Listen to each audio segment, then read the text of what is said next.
Hey Han, I'm Chloe and this is the float tutorial. My mission here is to share my passion for pole dancing and make pole dancing easy to learn and accessible. This is the 24th video of the beginner pole trick tutorial series. In order to maximize your training out of all the videos, I highly recommend you to start from the very first video of this playlist, as the tricks will be a progression of the video before. The float is a very graceful trick. As the name states, we are going to try 2 different hand grips and 3 different leg variations today. This video is mirrored for your ease of learning. I'll also have a red wristband on my right wrist and my right ankle to indicate the right side of my body if you do get confused with the directions. This trick tutorial is created for you for informational and educational purposes only, and for you to enjoy learning pole dancing from the comfort of your own home. Please participate at your own risk and don't work beyond your capability, and seek help or spotting when necessary. For any health concerns, please make sure to seek professional medical advice. Please also make sure you warm up your body before you start this video. I have a warm-up playlist depending on your level under the playlist warm up, so that you can try that before you do the tricks. If you enjoy this video, please make sure you give it a thumbs up so that I know to create more of these kinds of videos, and subscribe to my channel if you haven't yet so that you are notified every single week I upload a video. If you're looking to further your pole journey and combining tricks and dance together, then consider signing up to my online learning platform, Pole Art Vault, where we put all the tricks together into a combo and learning an entire routine with combos and dance together. You can find the link in the description below for further information. Alrighty, without further ado, let's get into the float tutorial.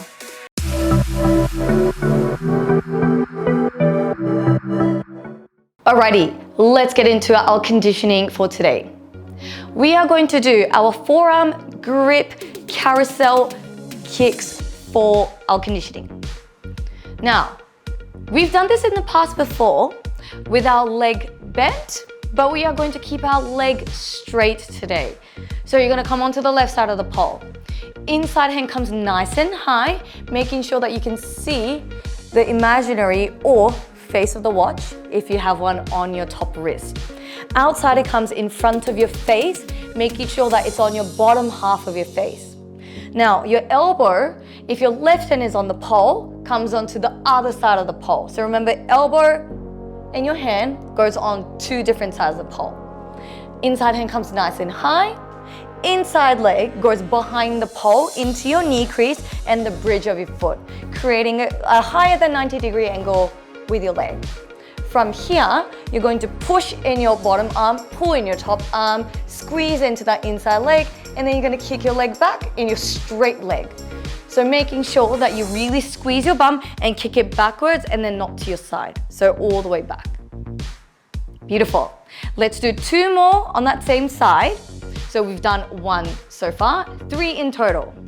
All right. Bring it up and kick it back. Beautiful. And then 1 last one. Yay, well done. Alrighty, let's try it on the other side. Onto your toes, inside and up, outside and in front of your face. Elbow comes onto the other side of the pole. Inside leg comes nice and high, making sure that you squeeze into that knee crease and then the bridge of your foot. And then you're gonna kick that leg backwards and keep your legs straight. In 2, and last one. Well done. That is your conditioning done. Alrighty, now let us get into our float tutorial. As I mentioned, we are going to go through 2 different hand variations and 3 different leg variations. So this is gonna be a very jam-packed tutorial. So, I highly suggest you to try this on a spin pole as well. It could work on static, but it will be definitely tricky on a static pole. So, this is what your float in your split grip looks like.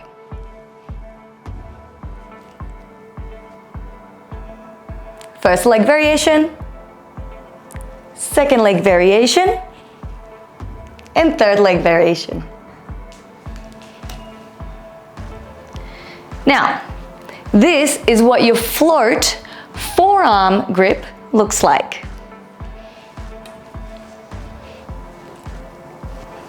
First leg, second leg, and third leg. Alrighty, now let's break this one down. So let's try our harder variation, for me at least. You might find it like vice versa, but the split grip variation. So we have done split grip multiple times in our beginner pole trick tutorial series. Onto your toes on the left side of the pole. Inside hand comes nice and high, outside hand comes across your chest, squeezing your armpit in. Make sure that you rotate your shoulder back and down in your inside arm, and then making sure that you're pushing in your bottom arm, pulling in your top arm. From there, you're going to step in with your inside leg, and then for the first leg variation, you are going to squeeze both of your legs backwards. Now, what I mean by backwards is I'm just going to show you from the side view so that you know exactly what I mean. So let's just pretend like I'm in the position aerially. You want to make sure that your legs are either a little further than shoulder width apart, or if you can go way further, you can go further as well, depending on whatever you feel like. Now, the further it is, the harder it is. The closer it is, the easier it is. So, legs, I'm gonna keep them a little further than shoulder width apart. Onto your toes, and then from here, you're going to lean your chest forward, so you wanna like create a slight arch in your back, so not like super arch, but slight arch. And then you're going to kick your leg backwards so that you start to feel a squeeze in your leg and mostly your glute. So you're really thinking about squeezing it backwards. Now, in terms of your entry, make sure that you step in with your inside leg, and then you're going to keep your outside leg exactly where it is. So in the position that you want to be in your float, and all you're doing is bringing your inside leg to where the position you want to be in. So you're going to step in with your inside leg, outside leg stays exactly where it is. From here, you're going to swing, and then you're going to kick your inside leg backwards, and then you are in your float. Beautiful. Let's try it on the other side. Now this one is a little tricky for your leg positioning. So make sure that you take it easy. Make sure that you're not too hard on yourself when you do this one. It is a different leg variation that we've ever tried on this channel. So have a bit of fun when you do this one. So again, inside and up, outside and across, squeezing your armpit in. You're gonna step in with your inside leg first, keeping your outside leg exactly where it is, glue that leg there. And then you're gonna kick your other leg backwards, and you're in your float. Beautiful. Now, I'm going to start switching my hand grip to my forearm grip, and then I'm gonna change my leg variation. So I just wanna give you a little note here that you can do however you want to, as again, there's going to be 6 different ways of doing this particular trick. So split grip, forearm grip, and then there's also 3 leg different variations. I'm not gonna explain literally each and single one of them, but you can mix and match however you want to. So I'm gonna move on to my forearm grip and then into one leg bent, one leg straight. So the leg that you are bending is going to be your inside leg. So it's the same leg that you step in with. So again, when you're coming onto your forearm grip, inside hand comes nice and high, outside hand comes in front of your face, the lower part of your face. Your elbow comes onto the other side of the pole. So make sure if your left hand is on the pole, elbow comes onto the right side. Inside hand comes nice and high. From here, you're going to step in with your inside leg, keeping your outside leg exactly where it is. You're going to glue that outside leg there. And then all you're doing is bringing your knee up. Or your inside knee up, I should say. And coming out. And there is your forearm grip, one leg bent, one leg straight variation. So let's try that on the other side as well. Inside and up, outside hand in front of your face. Elbow comes onto the other side of the pole. You're gonna step in with your inside leg, keep your outside leg glued there. Kick it back, and then you're gonna bring your inside knee up towards the pole. Well done. Alrighty, now that we've hashed all 2 of the hand grips, I'm just gonna go back to my split grip so that I can keep practicing the harder variation, for me at least. And we shall go through the last leg variation, which is bending both of your legs. Now, when you're bending both of your legs, you are not kicking your knee towards your chest, you're kicking it backwards. So think about kicking your ankle towards your bum and then really turning your chest into the pole and then bringing your knee away from you. So not knee in, but away. So inside hand up, outside and across. We've done this one before. You're gonna step in with your inside leg, keeping your outside leg where it is, taking your inside leg off, and then you're gonna kick your ankle towards your bum, knee away. And there is your bent leg float. All right, let's try it on the other side as well. Onto your toes, inside and up, outside and across. You're gonna step in with your inside leg, keep your outside leg glued exactly where it is, lift your inside leg off, and then kicking your leg back. And there is all of your leg variation and your hand variation for your float. So float, split grip, float, forearm grip, float, both legs straight, float, one leg bent, one leg straight, and in your float, both legs bent. Whoa, that was a mouthful. Well done. Now let's go through some tips and common mistakes. So first common mistake is hanging in both arms. I've mentioned this like multiple times in the previous pole trick tutorial series. If you haven't watched that one, then again, make sure that you watch them chronologically. But making sure that you're pulling in your top arm and pushing away in your bottom arm.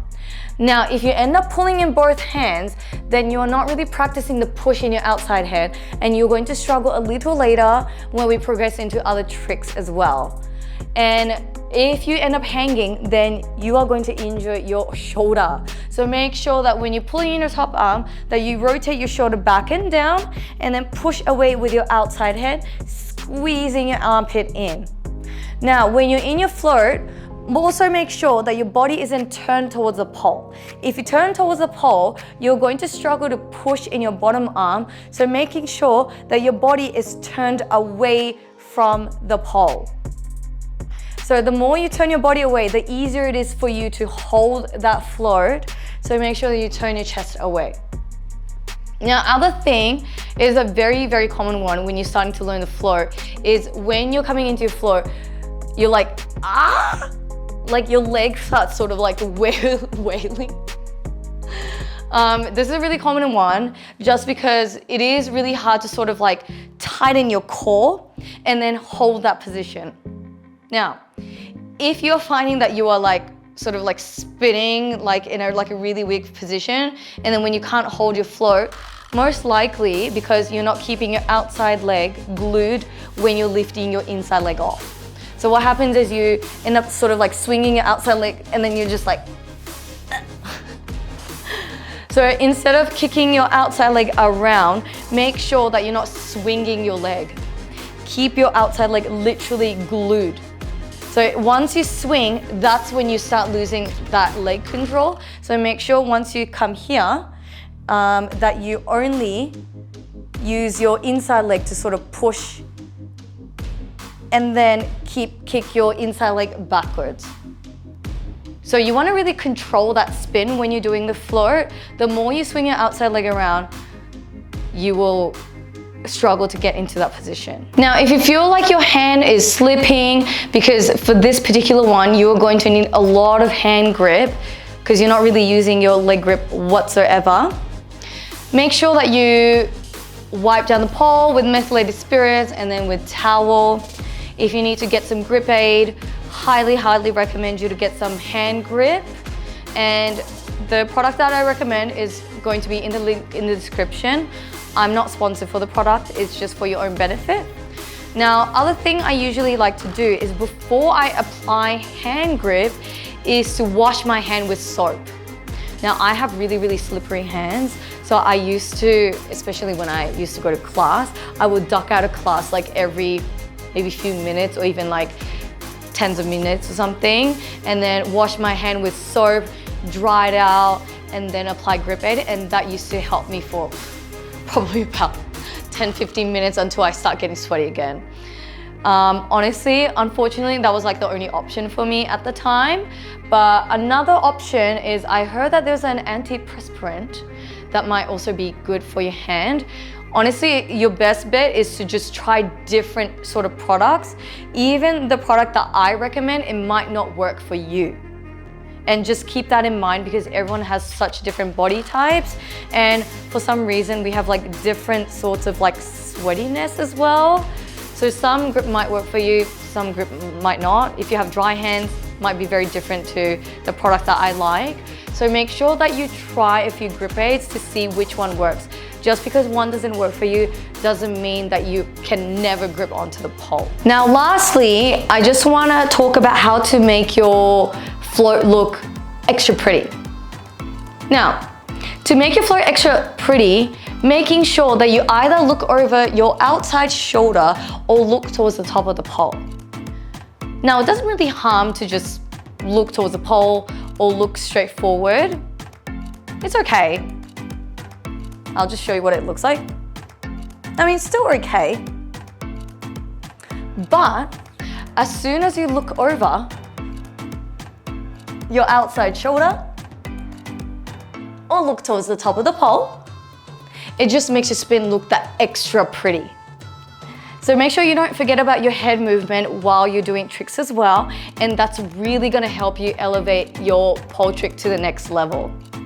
And those were all the tips and common mistakes I wanted to go through. So before I let you go, a little mindset tip for you today. A mind full of conclusion has no room for expansion. This is a quote that I love and I pretty much live by.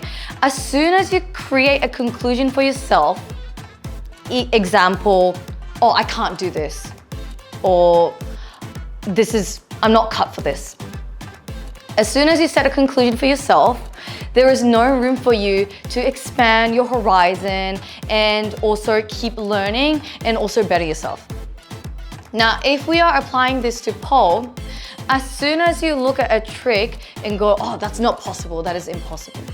No, I'm not cut for that. I'm not flexible enough. I'm not strong enough.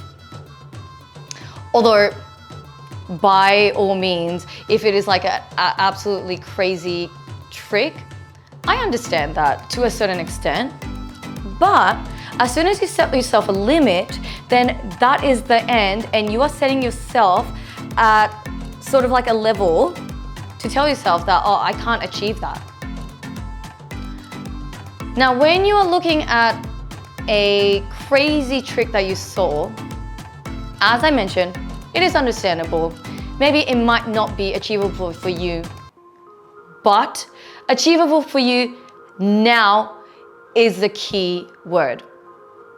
So make sure that when you're looking at a trick that you might think, oh yeah, it's not achievable, but make sure that you tell yourself it is not achievable now, but the more you keep expanding your horizon and keep working on it, you are that extra bit closer to being able to achieve that trick.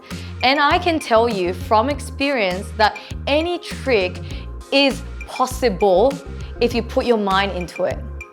And I used to think that all the time, this is not possible, I can't get this. Look where I am now.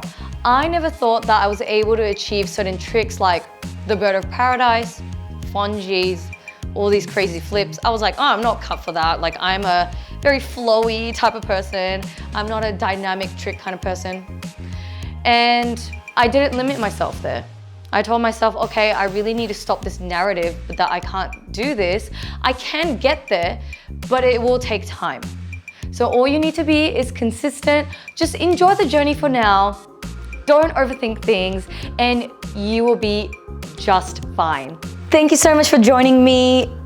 Thank you so much for joining me in the float tutorial. I hope you enjoyed it and I shall see you in the very next tutorial. Bye.